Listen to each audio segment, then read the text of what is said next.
There are people in your life right now who smile at you, cheer for you, and stand beside you. And secretly, quietly, they cannot stand you. Not because you did something wrong, but because of who you are. Nietzsche knew this. He spent his entire life watching people hide their hatred behind manners, behind smiles, behind carefully chosen words. And he left a warning that most people never hear until it's too late. The most dangerous hatred is never the kind that screams. It's the kind that whispers. It's the kind that sits across from you at dinner, laughs at your jokes, and then goes home and hopes you fall. You won't find this hatred easily. It doesn't announce itself. It disguises itself as support, as friendship, as love, and it waits. This is the hatred Nietzsche called resentment. A slow, poisonous resentment that builds inside people who cannot face the world directly. So instead, they face you. The first hidden sign is this: they celebrate your struggles more than your success. Pay attention. When things go wrong for you, certain people light up. Not because they say anything cruel, they don't have to. You'll feel it in how quickly they ask questions, how engaged they suddenly become, how concerned they pretend to be. There's a strange energy in them, almost electric, when your life is difficult. But watch what happens when something beautiful enters your life. When you get the opportunity, the recognition, the moment you worked for, these same people go quiet.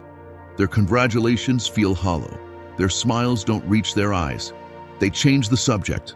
They minimize. They find something to criticize inside the thing you are proud of. Nietzsche understood this pattern completely. He wrote that people consumed by resentment cannot genuinely celebrate another person's rise, because every rise reminds them of their own stagnation. Your success is not just good news to them, it is evidence of their own failure. And they hate you for holding that mirror up, even though you never meant to. The second sign is more subtle, and it cuts deeper. They give you advice designed to keep you small. These are the people who always have a reason why your idea won't work, who remind you of every risk, every obstacle, every person who tried something similar and failed.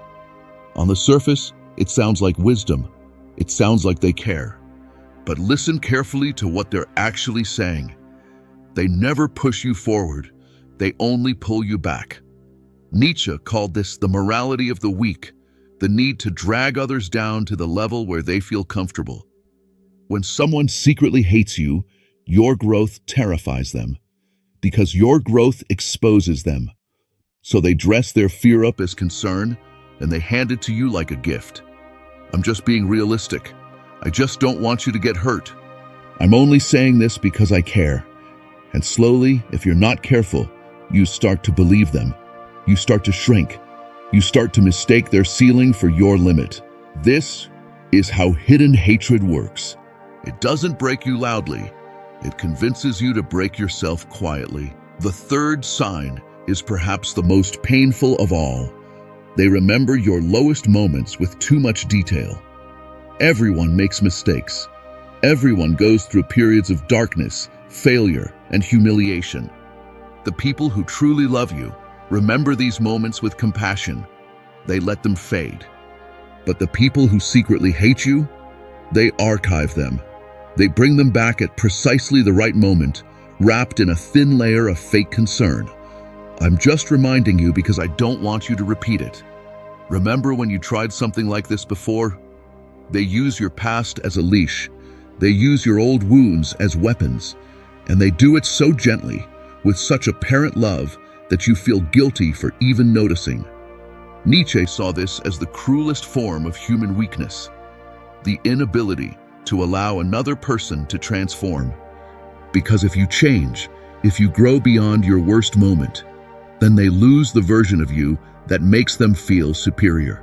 They need you to stay broken so they can stay comfortable. Here is the truth Nietzsche gave to those willing to receive it.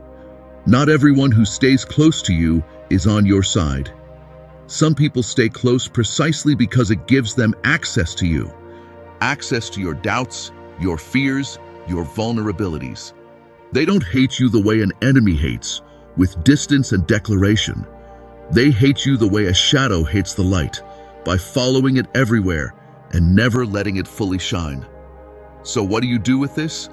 You do not become paranoid. You do not begin to suspect everyone.